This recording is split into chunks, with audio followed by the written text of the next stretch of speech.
RPSC GK पर आप सभी का स्वागत है। आइए दोस्तों, आरपीएससी जीके में आज हम भारत की मृदा का अवलोकन करते हैं। मृदा तो आप सभी जानते ही होंगे। भारत जैसे वृहद देश में उच्चावच व जलवायु संबंधी दशाओं में विविधताओं के कारण मिट्टियों में प्रादेशिक भिन्नता पाई जाती है। जैसा आप जानते हैं कि भारत में विविधताएं अधिक पाई जाती है। भारतीय मृदा वर्गीकरण की दशाओं में अनेक कार्य किए गए। इसके लिए भारतीय कृषि अनुसंधान परिषद ICAR द्वारा 1956 में किया गया कार्य सबसे महत्वपूर्ण था। ICAR द्वारा संरचनात्मक मृदा और खनिज मृदा के रंग व संसाधनात्मक महत्व को ध्यान में रखते हुए भारतीय मृदा को निम्नलिखित भागों में बांटा गया है। भारतीय मृदा के प्रकार सर्वप्रथम आती है जलोढ़ मृदा, नेक्स्ट काली मृदा, लाल पीली मृदा, लेटेराइट मृदा, पर्वतीय मृदा, मरुस्थलीय मृदा, लवणीय मृदा, पीट में जैव मृदा, तराई मृदा, बांगर मृदा और खादर मृदा। अब इनमें सर्वप्रथम हम लेते हैं दोस्तों जलोढ़ मृदा।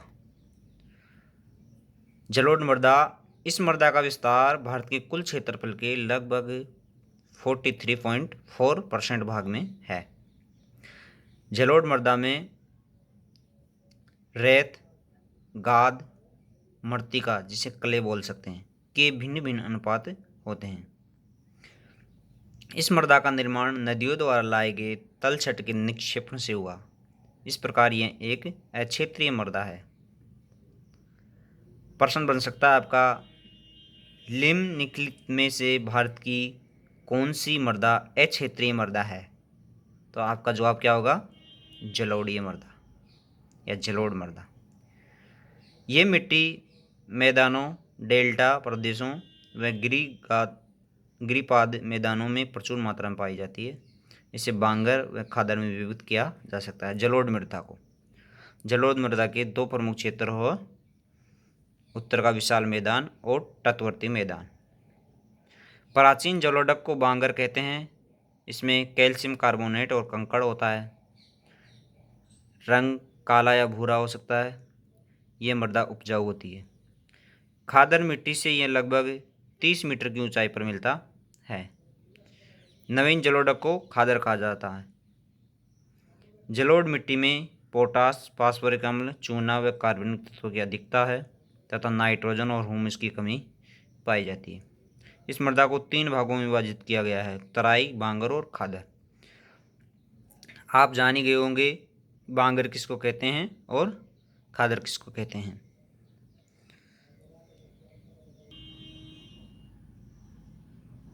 तराई, ये भारत के तराई प्रदेशों में पाई जाती है। तराई मिट्टी, इस मृदा में महीन कंकड़, रेत, चिकनी मृदा, छोटे छोटे पत्थर आदि पाए जाते हैं। बड़े बड़े चट्टानी कारणों की उपस्थिति के कारण इस मृदा की जल ग्रहण क्षमता अधिक होती है। इस मृदा में छूने की मात्रा अधिक पाई जाती है, जिसके कारण यह मृदा कृषि के लिए काफ़ी उपयुक्त होती है। बांगर, बांगर ये पुरानी जलोढ़ मृदा है। ये मृदा सतलज एवं गंगा के ऊपरी भाग तथा नदियों के मध्यवर्ती भाग में पाई जाती है, जहाँ सामान्यतः बाढ़ के मैदान का पानी नहीं पहुँच पाता। रंग गहरा होता है। चीका तथा बालू की मात्रा लगभग बराबर होती है। बांगर मृदा के सतह के नीचे चूने की गांठें पाई जाती है, जिन्हें कंकर के नाम से जाना जाता है। रबी फसल के लिए उपयोगी है। गेहूँ, कपास, दलहन, तिलहन, मक्का जैसी फसलों की यहाँ बहुतायता होती है। खादर, ये नवीन जलोढ़ मृदा है, जबकि बांगर पुरानी जलोढ़ मृदा है। तो खादर नवीन जलोढ़ मृदा है। जिस क्षेत्र में यह मृदा पाई जाती है वहाँ बाढ़ का पानी लगभग प्रत्येक वर्ष पहुँचने के कारण इस मृदा का नवीनीकरण होता रहता है, इसलिए इसे नवीन जलोढ़ मृदा बोला गया है।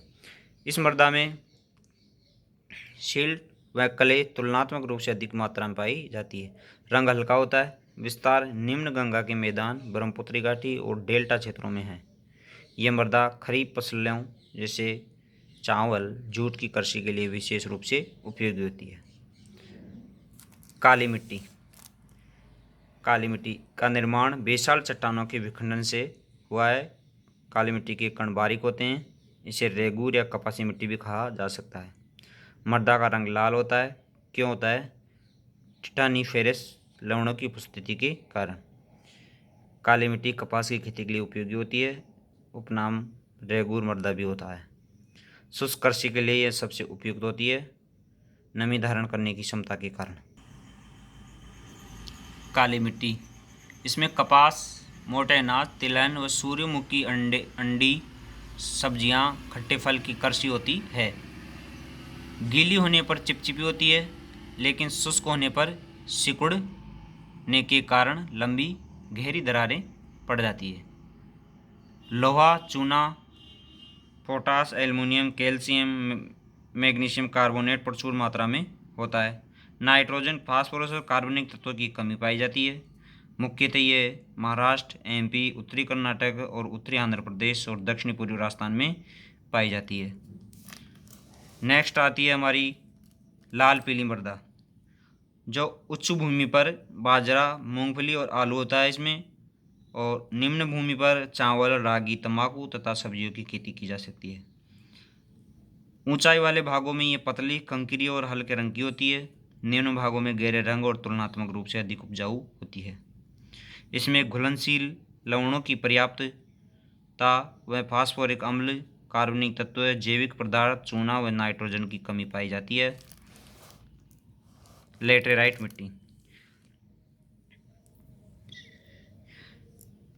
यह स्थानबंध मृदा है।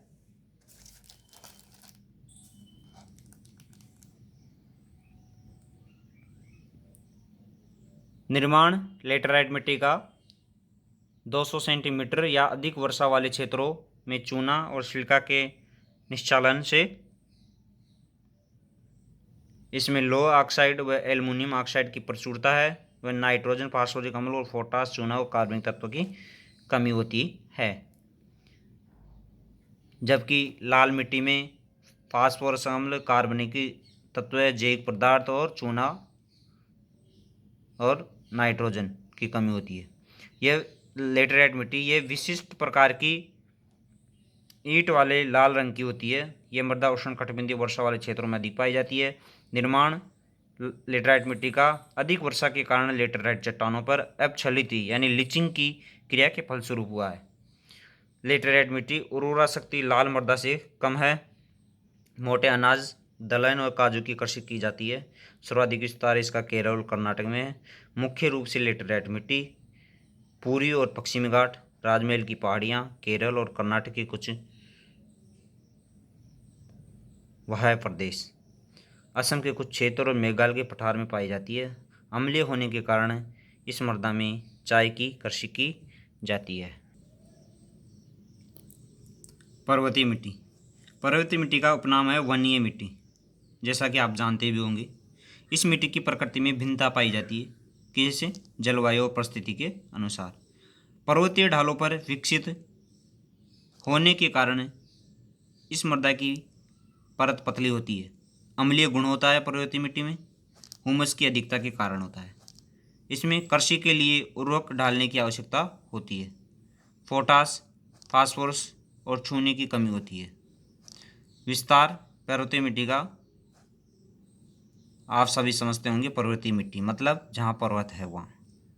विस्तार मुख्यतः हिमालय क्षेत्र, उत्तरी पूर्व भारत के पहाड़ी क्षेत्र, पश्चिम व पूर्वी घाट तथा प्रायद्वीपीय भारत के पहाड़ी क्षेत्रों में पाई जाती है।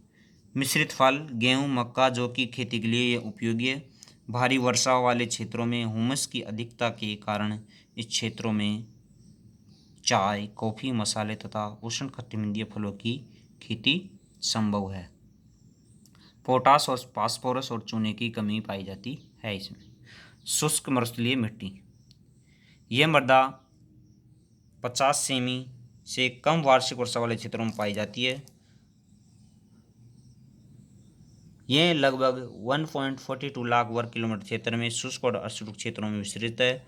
इसमें बालू की अधिकता होती है, जिसमें लोहा और फास्फोरस पर्याप्त मात्रा में होता है, परंतु नाइट्रोजन और ह्यूमस की कमी पाई जाती है।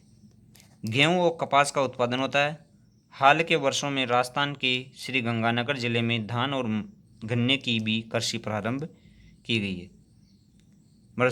शुष्क मरुस्थलीय मिट्टी का विस्तार पश्चिमी राजस्थान, दक्षिणी पंजाब, हरियाणा व गुजरात में पाई जाती है। लवणीय और क्षारीय मिट्टी, ये मृदा रेह, कल्लर, रकार, ऊसर, कार्ल, चौपेन मृदा के नाम से भी जानी जाती है। राजस्थान, पंजाब, हरियाणा, यूपी, बिहार, महाराष्ट्र और तमिलनाडु के शुष्क और अर्धशुष्क प्रदेशों में ये पाई जाती है। ये मिट्टी लवणीय, सोडियम और मैग्नीशियम की अधिकता के कारण व क्षारीय, कैल्शियम और पोटेशियम की अधिकता के कारण। ये एक अनुपजाऊ मृदा है, लेकिन क्षारीय मृदा में नारियल व तेल ताड़ की अच्छी कृषि की जाती है। गीली व दलदली मिट्टी, ये नेक्स्ट पार्ट में पढ़ेंगे दोस्तों। तब तक के लिए नमस्कार।